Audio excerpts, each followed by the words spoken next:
الحمد لله نحمده ونستعينه ونستغفره ونعوذ بالله من شرور أنفسنا ومن سيئات أعمالنا من يهده الله فلا مضل له ومن يضلل فلا هادي له أشهد أن لا إله إلا الله وحده لا شريك له وأشهد أن محمدا عبده ورسوله أرسله بالهدى ودين الحق ليظهره على الدين كله وكفى بالله شهيدا اللهم صل على محمد وعلى آل محمد كما صليت على إبراهيم وعلى آل إبراهيم إنك حميد مجيد اللهم بارك على محمد وعلى آل محمد كما باركت على إبراهيم وعلى آل إبراهيم إنك حميد مجيد إن خير الحديث كتاب الله وخير الهدي هدي محمد صلى الله عليه وسلم وشر الأمور محدثاتها وكل محدثة بدعة وكل بدعة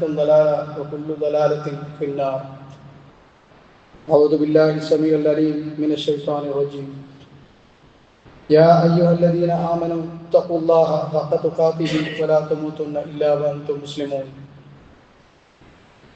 واتقوا الله الذي تساءلون به والأرحام إن الله كان عليكم رقيبا يا أيها الذين آمنوا اتقوا الله وقولوا قولا سديدا ويصلح لكم أعمالكم ويغفر لكم ذنوبكم ومن يطع الله ورسوله فقد فاز فوزا عظيما പ്രിയപ്പെട്ട സത്യവിശ്വാസികളെ സത്യവിശ്വാസിനികളെ അള്ളാഹുവിൻ്റെ വിധിവിലക്കുകൾ സൂക്ഷ്മതയോടെ പാലിച്ച് ശ്രദ്ധയോടെ ജീവിക്കാൻ സ്വന്തത്തോടും നിങ്ങളോടും ആദ്യമായി വസിയത്ത് ചെയ്യുന്നു. കഴിഞ്ഞ ആഴ്ച നമ്മളവിടെ പറഞ്ഞു പോയ വിഷയം നമ്മുടെ മരണാനന്തരം നമ്മുടെ പരലോകത്ത് ഏറ്റവും ആദ്യം നമ്മെ വിചാരണ ചെയ്യുന്ന നമസ്കാരത്തെക്കുറിച്ചാണ്.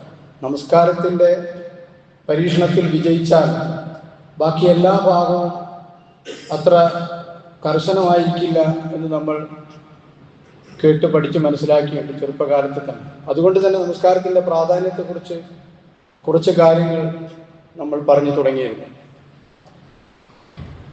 ഇനി നമ്മൾ ഇൻഷാ അല്ലാഹ് എന്ന് പറയാൻ ഉദ്ദേശിക്കുന്നത് പലപ്പോഴും പറയാറുള്ള പലർക്കും ഉള്ള ഒരു പ്രയാസമാണ് നമസ്കാരത്തിലെ ഖുശൂഅ്, നമസ്കാരത്തിലെ ശ്രദ്ധ. അത് പലപ്പോഴും നമസ്കരിക്കാൻ കൈകെട്ടുന്ന സമയത്താണ് ഓരോ കാര്യങ്ങളെക്കുറിച്ചും നമ്മുടെ മനസ്സിലേക്ക് ചിന്തകൾ കയറി വരിക. സത്യത്തിൽ അള്ളാഹുവിൻ്റെ മുന്നിലാണ് നിൽക്കുന്നത്. വജ്ജഹ്തു കൊണ്ട് നമ്മൾ തുടങ്ങുന്നത് ഞാനിതാ നിന്റെ മുന്നിൽ, അള്ളാഹുവിൻ്റെ മുന്നിൽ നിൽക്കുകയാണ് എന്ന ഒരു ബോധത്തോടു കൂടി നമ്മൾ നമസ്കാരത്തിൽ പ്രവേശിക്കുകയാണ്. തക്ബീറത്തുൽ ഇഹ്റാം, ഹജ്ജിന് ഇഹ്റാം ചെയ്യുന്നത് പോലെ ഹജ്ജിന് ഇഹ്റാം ചെയ്താൽ കുറേ കാര്യങ്ങൾ അവർക്ക് ഹറാമായി തീരുന്നു. അതുപോലെ തന്നെ നമസ്കാരത്തിൽ ദഹല ഹുർമത്തി സ്വലാഹ്, ആ നമസ്കാരത്തിലേക്ക് പ്രവേശിച്ചു കഴിഞ്ഞാൽ പിന്നെ ഒരുപാട് കാര്യങ്ങൾ കുറച്ച് സമയത്തേക്ക് നമ്മളെ ഈ ഭൗതിക ലോകവുമായിട്ടുള്ള നമ്മളെ കണക്ഷനൊക്കെ നിർത്തിവെച്ച് പിന്നെ ആത്മീയ ലോകത്തിലേക്ക് നമുക്ക് പ്ലഗ് ചെയ്യുകയാണ് ചെയ്യുന്നത്. നമ്മൾ കഴിഞ്ഞ ക്ലാസ്സിൽ പറഞ്ഞിരുന്നു, കഴിഞ്ഞ ഖുത്ബയിൽ പറഞ്ഞിരുന്നു. നമ്മളെ സംസാരം, തീറ്റാക്കുടി എന്നിത്യാദി കാര്യങ്ങൾ നമുക്ക് ഹറാമായി തീരുകയാണ്. നബി സല്ലല്ലാഹു അലൈഹി വസല്ലം പറഞ്ഞു, നമസ്കാരത്തിലേക്ക് പ്രവേശിക്കുന്നതിൻ്റെ താക്കോൽ മിഫ്താഹു സ്വലാ അൽ വുളൂആണ്. പിന്നെ അവിടെ തഹ്രീമുഹാ തക്ബീർ, പിന്നെ തഹ്ലീലുഹാ തസ്ലീം, സലാമോടുകൂടി നമസ്കാരം അവസാനിപ്പിക്കും. നമ്മൾ പലപ്പോഴും നമ്മളിൽ പലരും, എല്ലാവരെയും അടക്കിയല്ല പറയുന്നത്, നമ്മളിൽ പലപ്പോഴും പലരും ഒരു ഓട്ടോ പൈലറ്റ് മോഡിൽ, നമുക്കറിയാം ബോധ മനസ്സും ഉപബോധ മനസ്സും നമ്മൾ കേട്ടതാണ്. ഒരുപാട് ക്ലാസ്സുകളിലും സൈക്കോളജിസ്റ്റുകളുടെ അവരൊക്കെ സ്ഥിരമായിട്ട് ഉപയോഗിക്കുന്ന വാക്കാണ് കോൺഷ്യസ് മൈൻഡ്, അൺകോൺഷ്യസ് മൈൻഡ്. നമ്മൾ നമസ്കരിക്കുന്നത്, നമ്മൾ 50 കൊല്ലമായി 60 കൊല്ലമായി നമസ്കരിക്കുന്ന ആ ഒരു സബ് കോൺഷ്യസ് ഉപബോധ മനസ്സിലാണ് നമ്മൾ കൈകെട്ടുന്നതും റുക്കൂ പോകുന്നതും സുജൂദ് പോകുന്നതൊക്കെ. എന്താണ് സംഭവിക്കുന്നത്, എവിടെയാണ് ഞാൻ നിൽക്കുന്നത് എന്നുള്ളത് നമുക്കറിയാം. ബോധ മനസ്സും ഉപബോധ മനസ്സും. ഒരാൾ ഡ്രൈവിംഗ് പഠിക്കാൻ പോവുകയാണെങ്കിൽ ആദ്യം തന്നെ അയാൾക്ക് ക്ലച്ച് ചവിട്ടി ഫസ്റ്റ് ഗിയറിലിട്ട് ക്ലച്ച് ഒഴിവാക്കി ആക്സിലേറ്റർ കൊടുത്ത് അങ്ങനെ ആദ്യം വളരെ പ്രയാസകരമായിരിക്കും. ടൈപ്പിംഗ് പഠിക്കുന്ന ആൾക്ക് നമുക്കറിയാം ASDF ഇങ്ങനെ അടിച്ചടിച്ച് പഠിച്ചു വരികയാണ്. പിന്നെ അതിൽ ആ ഒരു ട്രയലായാൽ നല്ല സ്പീഡായാൽ പിന്നെന്താ സംഭവിക്കുന്നത്? ഫസ്റ്റ് ഗിയറും ഇല്ല, സെക്കൻഡ് ഗിയറും ഇല്ല, ചിലപ്പോൾ ആക്സിലേറ്റർ കൊടുക്കുന്ന കാല് ചിലപ്പോൾ ഷെയറിങ്ങിന്റെ മുകളിൽ. അത് ഉപബോധ മനസ്സാണ് പിന്നെ അതിനെ നിയന്ത്രിക്കുന്നത്. അത് ഓട്ടോമാറ്റിക് അങ്ങ് സംഭവിക്കാം. ടൈപ്പിംഗ് ആയാൽ നമ്മളിങ്ങനെ ടൈപ്പ് ചെയ്യുന്നതാണ്. ഈ ഉപബോധ മനസ്സിന്റെ അവസ്ഥയിലേക്കാണ് പലപ്പോഴും നമ്മൾ നമസ്കരിക്കാറ്. നമസ്കാരത്തിന് മാത്രമാണ് ഈ ഒരു അവസ്ഥ ഉള്ളത്. കാരണം റമദാനില് നോമ്പുള്ളവനാന്നുള്ളൊരു ബോധം എപ്പോൾ ഉണ്ടാവും. നമ്മളങ്ങനെ തിന്നൂല, കുടിക്കൂല. ഹജ്ജിന് പോയാലും സക്കാത്ത് കൊടുക്കുകയാണെങ്കിൽ നമ്മൾ ഒരു വർഷത്തെ എത്രയാണ് നമ്മൾ കൊടുക്കാൻ ബാക്കിയുള്ളത് കണക്കൂട്ടി തന്നെയാണ് കൊടുക്കുന്നത്. അറിയാണ്ട് ഭാര്യയ്ക്ക് ഒരു കൊടുക്കലല്ല. അപ്പോൾ നമസ്കാരത്തിൽ ഈ ഒരു ഉപബോധ മനസ്സിൽ നിന്നും മാറി നമ്മൾ ഇനി മുതൽ ശ്രദ്ധിക്കേണ്ട ഒരു കാര്യം ബോധ മനസ്സിലേക്ക് നമസ്കാരത്തെ കൊണ്ടുവരണം. എന്നാലാണ് ആ ഞാനൊരു പലപ്പോഴും ആലോചിക്കാറുള്ള ഒരു സ്വപ്നം, വിശുദ്ധ ഖുർആനിൽ അള്ളാഹുവും നമ്മുടെ പ്രവാചകനും നമ്മളെ പഠിപ്പിച്ച നമസ്കാരം 5 നേരവും മുസ്ലിങ്ങൾ പള്ളിയിൽ ജമാഅത്തായിട്ട് നമസ്കരിക്കണം എന്നുള്ളതാണ്. അതൊന്ന് വിഷ്വലായിട്ട് ഒരു കാര്യം ഒന്ന് മനസ്സിലൊന്ന് വിചാരിച്ചോ. നമ്മൾ പെരുന്നാൾ നമസ്കരിക്കാൻ പോകുന്ന പോലെ അല്ലെങ്കിൽ ജുമാ നമസ്കരിക്കാൻ വരുന്നത് പോലെ 5 നേരവും കേരളത്തിലെ ആശയപരമായ അഭിപ്രായ വ്യത്യാസങ്ങൾ അതൊന്നുമില്ലാതെ ഏത് വിഭാഗക്കാരും 5 നേരവും പള്ളിയിൽ പെരുന്നാൾ നിസ്കരിക്കാൻ വരുന്നതിലോട്ട് അല്ലെങ്കിൽ ജുമഅത്ത് വരുന്നതിലോട്ട് 5 നേരം കേരളത്തിലാണ് എല്ലാവരും വിശുദ്ധ ഖുർആനും നബി സല്ലല്ലാഹു അലൈഹി വസല്ലം പഠിപ്പിച്ചതുപോലെ പള്ളിയിൽ പോകുന്ന ഒരു സാഹചര്യം ഉണ്ടായാൽ നാളെ BBC-യും CNN-ഉം റിപ്പോർട്ട് ചെയ്യും. കേരളത്തിൽ എന്തോ സംഭവിക്കാൻ പോകുന്നുണ്ട്. കാരണം മുസ്ലിങ്ങളൊക്കെ പള്ളിയിൽ പോകുന്നു. സത്യത്തിൽ ഭരണഘടനാപരമായോ മറ്റേതെങ്കിലും നിയമം മൂലമോ ഒരാൾക്കും ഒന്നും ചെയ്യാൻ കഴിയാൻ പറ്റാത്തൊരു കാര്യമാണ്. ഒന്നും ഇതിനെ എതിർക്കാൻ കഴിയില്ല. ഇത് സ്വാഭാവികമായിട്ട് നടക്കുന്ന കാര്യമാണ്. ഇതെന്താ ആരും ശ്രദ്ധിക്കാത്തത്? നമ്മൾ സുബൈക്ക് ഇവിടെ 3 ആളെ ഉണ്ടാവുള്ളൂ. ചിലപ്പോൾ ഇമാം ഒറ്റക്കായിരിക്കും, ചിലപ്പോൾ ഒരാളുടെ ഉണ്ടാവും. അപ്പോൾ ഈ ഒരു നമസ്കാരത്തിലേക്ക് നമ്മൾ ശ്രദ്ധിക്കേണ്ട കാര്യം, നമസ്കാരത്തിലേക്ക് ഹദീസ് ശ്രദ്ധയിൽപ്പെടുത്താം. നമസ്കാരത്തിലേക്ക് ഒരാൾ പ്രവേശിക്കുമ്പോൾ അള്ളാഹു നമ്മിലേക്ക് മുഖത്തിരിക്കുകയാണ് ചെയ്യുന്നത്. ഇത് കുറെ നീണ്ട ഹദീസാണ്. നമ്മൾ നമസ്കാരത്തിലേക്ക് അള്ളാഹുവിൽ മുഖത്തിരിക്കുമ്പോൾ അള്ളാഹു നമുക്ക് നേരെ മുഖത്തിരിക്കുകയാണ്. പിന്നെ നമ്മുടെ മനസ്സിലെ ചിന്തയും നമ്മുടെ വിചാരങ്ങളും വികാരങ്ങളും മറ്റ് ശ്രദ്ധയിലേക്ക് പോകുമ്പോൾ അള്ളാഹു നമ്മിൽ നിന്ന് മുഖത്തിരിക്കുന്നു. പിന്നെ ആ നമസ്കാരത്തിന്റെ ബാക്കി എന്താണ്, അതിന്റെ അവസ്ഥ എന്താണെന്നുള്ളത് അള്ളാഹു ആലം. നമസ്കാരം സ്വീകരിക്കില്ല എന്നോ നമസ്കാരം ബാത്തിലാകുമെന്നോ ഞാൻ പറഞ്ഞില്ല. പക്ഷേ 100 മാർക്ക് കിട്ടേണ്ട ഒരു നമസ്കാരത്തിന് നമ്മൾ മരിച്ചു ചെന്നിട്ട് നമ്മളെ നമസ്കാരം വിചാരണപ്പെടുക്കുമ്പോൾ, എന്നോട് കഴിഞ്ഞ ദിവസം എൻ്റെ ഒരു സുഹൃത്ത് ഒരു സംശയം പലതും സംസാരം എത്തി ചോദിക്കുന്ന കൂട്ടത്തിൽ ചോദിച്ചു. കഴിഞ്ഞ മാസം കോഴിക്കോട്ട് ഒരു പാർട്ടി സമ്മേളനത്തിൽ പോയി. രാവിലെ ഇവിടുന്ന് അസറിന് എങ്ങനെയാ പോയത്, പിന്നെ ഭയങ്കര തിരക്കായി, ഒന്നിനും സമയം കിട്ടിയില്ല. നിസ്കരിക്കാൻ ജമാഅത്തായിട്ട് പോയിട്ട് സ്വന്തമായിട്ട് പോലും നിസ്കരിക്കാൻ സമയം കിട്ടിയില്ല. ഞാൻ വീട്ടിൽ വന്നിട്ട് പിന്നെ അസർ മഗ്‌രിബ് ഇശാ ഇങ്ങനെ ഓരോന്ന് കഥാ കിട്ടിയതാണ്. എന്താ അതിൻ്റെ വിധി എന്ന് ചോദിച്ചു. ഞാൻ പറഞ്ഞു അതിൻ്റെ ഫത്വ പറയണമെന്ന് ഞാനാണല്ല, പക്ഷെ ഒരു കാര്യം ഓർമ്മിക്കുക, യുദ്ധം നടക്കുന്ന സമയത്ത് പോലും നിസ്കാരം നിർത്തിവെക്കാനുള്ള പെർമിഷൻ നമുക്കില്ല. ആ സമയത്ത് പോലും നിസ്കാരം നീട്ടിവെക്കാനോ അല്ലെങ്കിൽ യുദ്ധം കഴിഞ്ഞിട്ട് നിസ്കരിച്ചാൽ മതിയെന്നോ ഉള്ളൊരു അങ്ങനത്തെ ഒരു ബോധവൽക്കരണം നമുക്ക് പ്രവാചകൻ പഠിപ്പിച്ചിട്ടില്ല. അപ്പോൾ നമ്മളിപ്പോഴത്തെ നമസ്കാരം എന്ന് പറഞ്ഞാൽ നമ്മളെല്ലാ കാര്യങ്ങളും കഴിഞ്ഞ് പ്രധാനപ്പെട്ട കാര്യങ്ങളിൽ അവസാനിച്ച് എന്നാൽ പിന്നെ ഇനി ഒന്ന് നിസ്കരിച്ച് കളയാം എന്നുള്ള രീതിയിലുള്ള നമസ്കാരം ആണെങ്കിൽ ആ നമസ്കാരത്തിന്റെ മാർക്കാണ് ഞാൻ പറഞ്ഞത്. നമുക്ക് മരിച്ചു എന്നാൽ 100% മാർക്ക് കിട്ടിക്കൊള്ളണമെന്നില്ല. ആ ഒരു ബോധം, ആ ഒരു ബോധവും ബോധ്യവും നമ്മുടെ മനസ്സിൽ ഇനിയുള്ള നമസ്കാരങ്ങളിൽ ഉണ്ടായിരിക്കണം. നമ്മുടെ നമസ്കാരത്തിന്റെ നമ്മുടെ ശ്രദ്ധ, നമ്മുടെ ഖുശൂ അതിന് നിലനിർത്താൻ കഴിയാത്തൊരു പ്രധാന കാരണം, നമ്മൾ പലപ്പോഴും എന്താണ് നമസ്കാരത്തിൽ പറയുന്നത് എന്നുള്ളതിൻ്റെ കൃത്യമായ പദാനുപത അർത്ഥമല്ല, അതിൻ്റെ ഓരോ വാക്കിനും ഓരോ ഭയങ്കര ഡീപ്പ് മീനിങ്ങുകളുണ്ട്. അതിൻ്റെ പഞ്ചും പൾസും നമുക്ക് മനസ്സിൽ ഉൾക്കൊള്ളാത്തത് കൊണ്ടാണ് നമസ്കാരത്തെ അനുഭവിക്കാൻ കഴിയാത്തത്, നമസ്കാരത്തെ ആസ്വദിക്കാൻ കഴിയാത്തത്, നമസ്കാരം ഒരു ഭാരമായി തീരുന്നത് അതുകൊണ്ടാണ്. ഞാനൊരു ഉദാഹരണം പറയാം. നമ്മൾ മദ്രസ ക്ലാസ്സുകളിൽ പഠിച്ച പ്രാരംഭ പ്രാർത്ഥന ദുആഉൽ ഇഫ്തിതാഹ്, നമ്മളെന്താ പഠിച്ചത്? വജ്ജഹ്തു വജ്ഹിയല്ലദീ. അത് തന്നെയാണ് മരണം വരെ നമ്മൾ ഈ വജ്ജഹത്ത് തന്നെയാണ് നമ്മൾ ഓതുന്നത്. ഇനി ഈ വജ്ജഹത്തിന്റെ അർത്ഥം, അതിൻ്റെ അർത്ഥമല്ല, അർത്ഥ തലങ്ങൾ നമ്മൾ കൃത്യമായിട്ട് മനസ്സിലാക്കിയിട്ടുണ്ടോ? മനസ്സിലാക്കിയിട്ടുണ്ടെങ്കിൽ എന്താണ് ഞാൻ ചെയ്യുന്നത് എന്നുള്ള ബോധത്തോടു കൂടി നമ്മൾ നമസ്കാരത്തിൽ പ്രവേശിക്കുമ്പോൾ അതിൻ്റെ ഒരു മീനിങ് നമുക്ക് വജ്ജഹത്തു, ഒരു പ്രാരംഭ പ്രാർത്ഥന, പല രീതിയിലുള്ള പ്രാർത്ഥനകൾ നബി സല്ലല്ലാഹു അലൈഹി വസല്ലമയിൽ നിന്ന് തന്നെ റിപ്പോർട്ട് ചെയ്യപ്പെട്ടിട്ടുണ്ട്. നമ്മളിത് പഠിക്കണം. വ്യത്യസ്ത പ്രാർത്ഥനകൾ പഠിക്കുമ്പോൾ വ്യത്യസ്ത രീതിയിൽ നമസ്കാരത്തെ സമീപിക്കാനും നമുക്കത് ആസ്വദിക്കാനും നമസ്കാരം മാധുര്യമുള്ളതാവാനും കഴിയും. പറയുന്നത് മനസ്സിലാവാതെയാണ് നമസ്കരിക്കുന്നതെന്നുള്ളതിന് ഞാനൊരു ഉദാഹരണം പറയാം. സൂറത്തുൽ നിസായിലെ 43-ാമത്തെ ആയത്തിലാണ് മദ്യം വിലക്കിക്കൊണ്ടുള്ള ആദ്യത്തെ ആയത്തുകൾ അവതരിക്കുന്ന ആ സമയത്ത് നിസ്കാരത്തിൽ നിങ്ങൾ മദ്യപന്മാരായിക്കൊണ്ട് നിങ്ങൾ നിസ്കാരത്തിലേക്ക് വരരുതെന്ന് പറയുന്നത് സൂറത്തുൽ നിസായിലെ 43-ാമത്തെ ആയത്താണ്.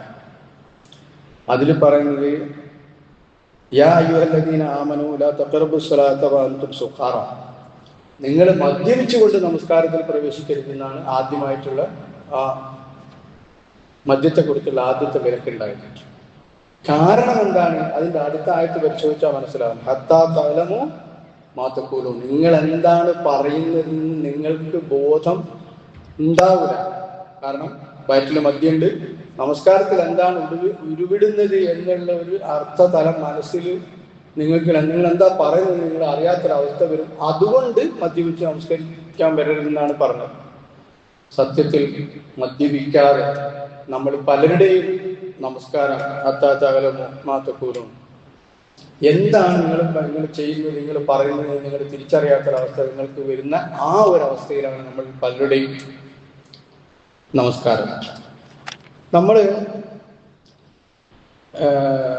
സൂറത്തുൽ ഹജ്ജിലെ 77-ാമത്തെ ആയത്ത് നമുക്ക് എപ്പോഴും മനസ്സിൽ ഓർമ്മ വെക്കേണ്ട ഒരായത്താണ്.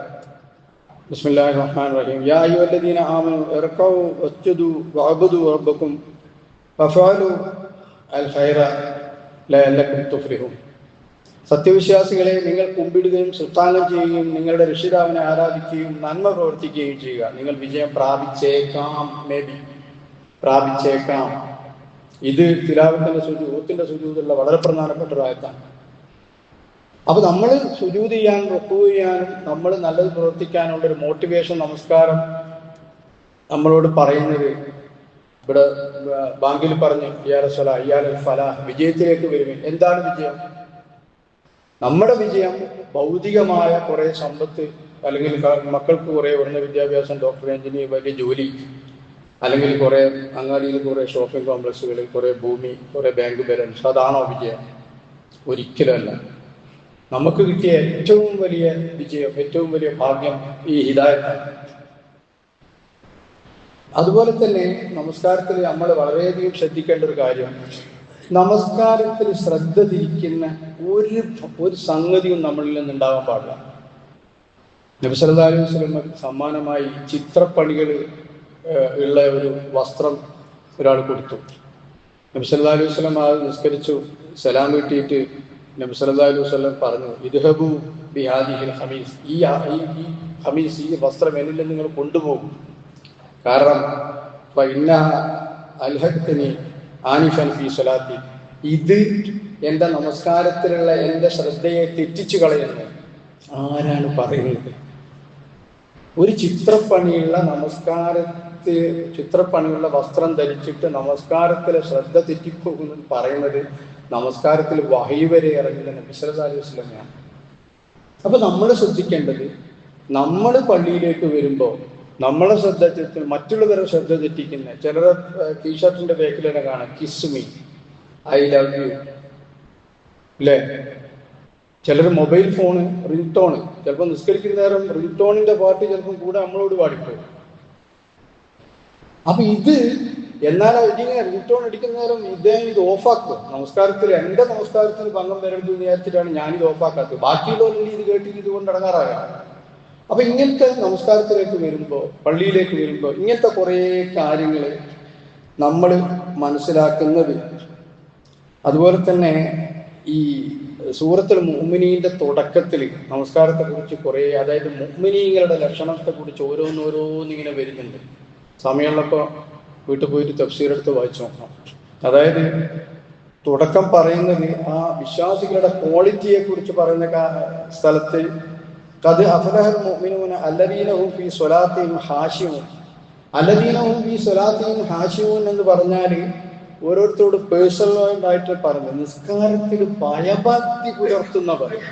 നമുക്ക് നമസ്കാരത്തിൽ നേരം ഭയഭക്തി ഉണ്ടാവാറുണ്ടോ? നമ്മൾ ഭയഭക്തി പുലർത്താറുണ്ടോ? നമ്മൾ ആത്മവിചാരണ നമ്മൾ സ്വയം ചോദിക്കേണ്ടതാണ്. അവർ സത്യവിശ്വാസികൾ വിജയിച്ചിരിക്കുന്നു എന്നാണ് പറയുന്നത്. അത് അഫ്ലഹൽ മുഅ്മിനൂൻ. അതേ സത്യവിശ്വാസികളുടെ സൂറത്തുൽ മുഅ്മിനീൻ സത്യവിശ്വാസികളുടെ ലക്ഷണങ്ങളെ കൊടുത്ത് സക്കാത്ത് കൊടുക്കുന്നവരാണ്. ഇങ്ങനെ പറഞ്ഞു വന്നിട്ട് പിന്നെയും 9-ാമത്തെ ആയത്തിൽ അതിന്റെ ഭയഭക്തിയെ കുറിച്ച് പറഞ്ഞിട്ട് പിന്നെയും നമസ്കാരത്തെ കുറിച്ചാണ് പറയുന്നത്. 9-ാമത്തെ ആയത്തിൽ വല്ലദീനഹും അലാ സലവാത്തിഹിം യുഹാഫിളൂൻ, അതായത് സമയനിഷ്ഠയെ പറ്റി നമ്മൾ കഴിഞ്ഞ ആഴ്ച പറഞ്ഞു. ഇന്ന സ്വലാത്ത കാനത്ത് അലൽ മുഅ്മിനീന കിതാബൻ മൗഖൂതൻ. നേരത്തെ സമ്മേളനത്തിന് പോയ സുഹൃത്തിനോട് ഞാൻ പറഞ്ഞു, കിതാബൻ മൗഖൂതനാണ്. റമദാനിൽ നോറ്റാലേ റമദാൻ നോമ്പാവൂ. ഹജ്ജ് എല്ലാവരും, ലോകത്തുള്ള മുഴുവൻ എല്ലാവരും ഹജ്ജ് നിർവഹിക്കുന്ന സമയത്ത് നടത്തിയാലേ അത് ഹജ്ജാവൂ. സക്കാത്ത് ഇടയ്ക്കിടയ്ക്ക് ഇങ്ങനെ പൈസ ദാനം ചെയ്യാം, എന്നിട്ട് അള്ളാഹുവിനോട് പറയാ, എനിക്ക് ബാക്കിയുള്ള എൻ്റെ സമ്പത്തിൽ ബാക്കിയുള്ള എന്നെ കിട്ടിയിട്ട് കണക്ക് നീ വെച്ചോ, കുറെ സക്കാത്തിലും കൂട്ടിക്കോ കുറെ ചെറുക്കയിലും കൂട്ടിക്കോ എന്ന് പറഞ്ഞാൽ സക്കാത്തല്ല. കൃത്യമായിട്ട് ഒരു വർഷം എത്ര നിസാബത്തി എത്ര കൊടുക്കണം എന്ന് കണക്കാക്കിയാലാണ് അതാകും. അതുപോലെ തന്നെയാണ് ഈ നമസ്കാരവും. ഓരോ വക്തിലും ഓരോ സമയത്തും പടച്ചവൻ പറഞ്ഞതുപോലെ കിതാബൻ മൗഖൂതൻ, സമയം നിശ്ചയിക്കപ്പെട്ട രീതിയിൽ നിസ്കരിച്ചാലേ അത് നമസ്കാരം ആവുള്ളൂ. സഹാബികളോട് നബി സല്ലല്ലാഹു അലൈഹി വസല്ലമ യൗമുൽ ഖിയാമയുടെ ഭീകരതയെക്കുറിച്ചും ദജ്ജാൽ വരുന്നതിനെ കുറിച്ച്, യജൂജ് മജൂജ് വരുന്നതിനെ കുറിച്ച് ഇങ്ങനെ പലതും പറഞ്ഞിങ്ങനെ കൂട്ടത്തില്. അപ്പോ സഹാബിയോട് തിരിച്ചു ചോദിക്കുന്ന ഒരു ചോദ്യമുണ്ട്, പ്രവാചകരെ അങ്ങനെയാകുമ്പോ നമ്മളെ നമസ്കാരം എങ്ങനെയായിരിക്കും? നമ്മളെങ്ങനെയാണ് പള്ളിയിൽ പോയി ജമാഅത്തായി നിസ്കരിക്കുക? അത് പറഞ്ഞത് ആ ലെവലിലാണ് അവർ നമസ്കാരത്തെ കണ്ടിരുന്നത്. അവിടെ ജീവിതത്തിന്റെ ഒരു ഭാഗമായിരുന്നു നമസ്കാരം. നമുക്ക് അങ്ങനെയാണോ എന്നുള്ളത് നമ്മൾ ഓരോരുത്തരും ചിന്തിക്കേണ്ടതാണ്. അവരെയാണ് പറഞ്ഞത് ഉലായിക ഹുമുൽ വാരിസൂൻ, അവരാണ് സ്വർഗത്തിന്റെ അനന്തരാവകാശികൾ. വിശ്വാസികളുടെ വിജയം നമസ്കാരമാണ്. അത് നമ്മൾ എപ്പോഴും ഓർമ്മിച്ചു കൊണ്ടിരിക്കണം. മുസ്ലിം റിപ്പോർട്ട് ചെയ്ത ഒരു ഹദീസിൽ ഉസ്മാൻ ബിൻ അബുൽ ആസ് റളിയല്ലാഹു അൻഹു ഒരിക്കൽ നബി സല്ലല്ലാഹു അലൈഹി വസല്ലമയോട് ചോദിച്ചു, പ്രവാചകരെ, യാ റസൂലല്ലാഹ്, ഇന്ന ശൈത്താന ഖദ് ഹാല ബൈനി വ ബൈന സ്വലാത്തി വ ഖിറാഅത്തി. പ്രവാചകരെ, എൻ്റെ നമസ്കാരത്തിലും എൻ്റെ ഖിറാഅത്തിലും വല്ലാതെ ശൈത്താൻ എന്നെ ഇങ്ങനെ കൺഫ്യൂഷൻ ആക്കുന്നു, എന്നെ പിഴപ്പിക്കുന്നു, എനിക്ക് ഒരു കോൺസെൻട്രേഷൻ കിട്ടുന്നില്ല എന്ന് പറഞ്ഞപ്പോൾ നബി സല്ലല്ലാഹു അലൈഹി വസല്ലമ മറുപടി പറയുന്ന ഒരു വാചകം നമ്മുടെ മനസ്സിൽ എപ്പോഴും ഉണ്ടായിരിക്കണം. ദാക ശൈത്താന യുഖാല ലഹു ഹിൻസബ്, അല്ലെങ്കിൽ ചില റിപ്പോർട്ടുകളിൽ ഹൻസബ് എന്ന് റിപ്പോർട്ട് ചെയ്യപ്പെട്ടിട്ടുണ്ട്. അതായത് നമസ്കാരത്തിൽ നമ്മളെ ശ്രദ്ധ തെറ്റിക്കാൻ വേണ്ടിയിട്ട് പ്രത്യേകം അസൈൻ ചെയ്ത ഒരു പിശാചിന്റെ ഇബ്ലീസിന്റെ പേരാണ് ഹൻസബ് അല്ലെങ്കിൽ ഹിൻസബ്. ഇത് ആ പിശാചിന് നമ്മളെ നമസ്കാരത്തിലെ ശ്രദ്ധ തെറ്റിക്കുക, നമ്മളെ നമസ്കാരത്തിൽ നേരത്തെ പറഞ്ഞ അള്ളാഹു നമുക്ക് നേരെ മോചിച്ച് അള്ളാഹുവിനെ നമ്മളിൽ നിന്നും മാറ്റിക്കളയാനുള്ള, നമ്മൾ വിജയിക്കലാവാതിരിക്കാനുള്ള, നമസ്കാരം സ്വീകരിക്കപ്പെടാതിരിക്കാനുള്ള ആ രീതിയിലേക്ക് നമ്മളെ നമസ്കാരം കൂട്ടിമാറ്റി കൊണ്ടുപോകുക എന്നുള്ളതാണ് ഈ ഹൻസബ് പറഞ്ഞ പിശാചിന്റെ ഇബ്ലീസിന്റെ ജോലി. അപ്പോൾ അത് മനസ്സിൽ ഓർമ്മിക്കുക. അത് നമ്മളെ വഴിയൊപ്പിക്കാതിരിക്കാൻ സാന്ദർഭികമായി ഒന്നുകൂടെ പറഞ്ഞുകൊള്ളട്ടെ. നമസ്കരിക്കുമ്പോൾ സുജൂദിലേക്ക് പോകുമ്പോൾ ആദ്യം കയ്യാണോ കുത്തേണ്ടത് കാൽമുട്ടാണോ കുത്തേണ്ടത് എന്നുള്ള ആ ഒരു ചോദ്യത്തിന് മറുപടിയായി ചിലർ പറയാറുണ്ട്, ഒട്ടകം മുട്ടുകുത്തുന്നത് പോലെ, ഒട്ടകം മുട്ടുകുത്തുന്നത് പോലെ എന്ന് പറഞ്ഞാൽ ആദ്യം കയ്യാണ് അല്ലെങ്കിൽ കാലാണ് തെളിവിന്. ആ വിഷയമല്ല ഞാൻ പറയുന്നത്. സത്യത്തിൽ ഹദീസിന്റെ വ്യാഖ്യാനത്തിൽ മറ്റു ചില സ്ഥലങ്ങളിൽ നമുക്ക് കാണാം ഒട്ടകം മുട്ടുകുത്തുന്നത് പോലെ എന്ന് പറഞ്ഞത് നമ്മൾ സുജൂദിലേക്ക് പോകുന്നതിനുള്ള നമ്മളൊരു ബോഡി ലാംഗ്വേജ് ഉണ്ടല്ലോ, അല്ലെങ്കിൽ ചടഞ്ഞ് കുത്തി വേണ്ടായിരുന്നു, ഇത് എനിക്ക് വേണ്ടിയല്ല ആർക്കോ വേണ്ടി, ആ ഒരു രീതി ആവരുതെന്നാണ് ആ പറഞ്ഞതിൻ്റെ ഒരർത്ഥം. നമ്മൾ സുജൂദിലേക്ക് പോകുമ്പോൾ വളരെ സന്തോഷത്തോടെ അള്ളാഹുവിനാണ് സുജൂദ് ചെയ്യുന്നത്. ഒരാളുടെ ശരീരത്തിൽ ഏറ്റവും വിലപ്പെട്ട ഭാഗമാണ് മുഖം. അതുകൊണ്ടാണ് മുഖത്തടിക്കരുത് എന്നൊക്കെ പറഞ്ഞത്. അത് വേറെ വിഷയം, ഇൻഷാ അല്ലാഹ് നമുക്ക് പിന്നീട് സംസാരിക്കാം. ഏറ്റവും പ്രധാനപ്പെട്ട ഹെഡ്, തല അള്ളാഹുവിന്റെ മുന്നിൽ വെക്കാൻ വേണ്ടി പോകുന്ന ആ പോക്ക് ഒട്ടകം മുട്ടുകുത്തുന്നത് പോലെ ആവരുത് എന്നാണ് പറഞ്ഞത്. നിങ്ങളെ സഹനവും നമസ്കാരവും മുഖേന അള്ളാഹുവിൽ നിന്ന് സഹായം തേടുക. നമസ്കാരം ഭക്തന്മാരല്ലാത്തവർക്ക് വലിയ പ്രയാസമുള്ള കാര്യമാണ് എന്നാണ് വിശുദ്ധ ഖുർആൻ പറയുന്നത്. ഇപ്പൊ നമുക്ക് പ്രയാസകരമാണെങ്കിൽ നമ്മൾ ഭക്തന്മാരല്ല എന്ന് പറയേണ്ടി വരും. നമുക്ക് നമ്മുടെ നമസ്കാരം പടച്ചവൻ സ്വീകരിക്കുന്ന രീതിയിൽ, നല്ല രീതിയിൽ, ആത്മാർത്ഥമായി നാളെ പരലോകത്ത് 100 മാർക്കും കിട്ടുന്ന രീതിയിൽ നമസ്കരിക്കാൻ ഉള്ള സൗഭാഗ്യവും മനസാന്നിധ്യവും പടച്ചവൻ പ്രദാനം ചെയ്യട്ടെ. ആമീൻ.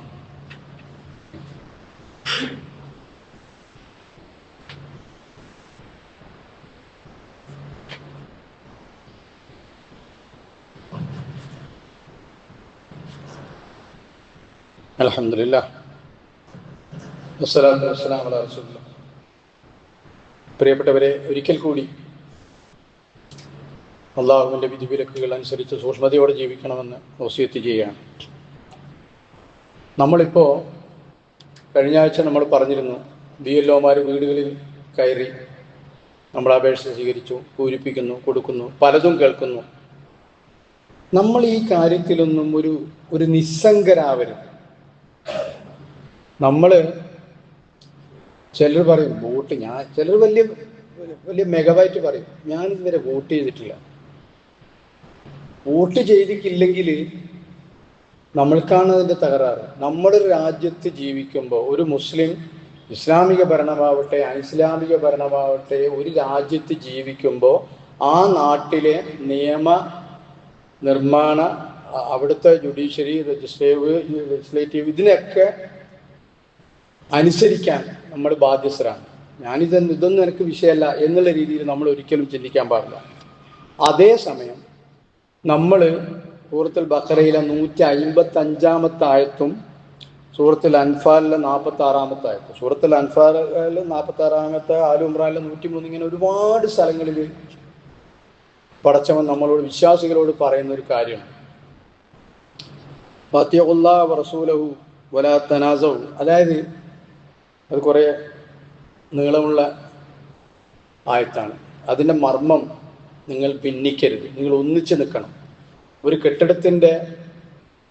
ഒരു കെട്ടിടമുണ്ടാക്കാൻ ആവശ്യമായ കല്ലുകൾ പോലെ മനസ്സടുത്ത് എല്ലാത്തിലും ഒന്നിച്ച് സഹകരിച്ച് ഐക്യം, നിങ്ങൾ ഭിന്നിക്കരുത് എന്നുള്ളത് ഒരുപാട് സ്ഥലത്ത് വിശുദ്ധ ഖുർആനിലും പ്രവാചകന്റെ തിരുവചനങ്ങളിലും നമുക്ക് വായിക്കാം, നമുക്ക് കേൾക്കാം. അവിടെ നമ്മൾ ശ്രദ്ധിക്കേണ്ടത്, നമ്മളൊക്കെ വ്യത്യസ്ത രാഷ്ട്രീയ ആശയങ്ങളുള്ളവരാണ്.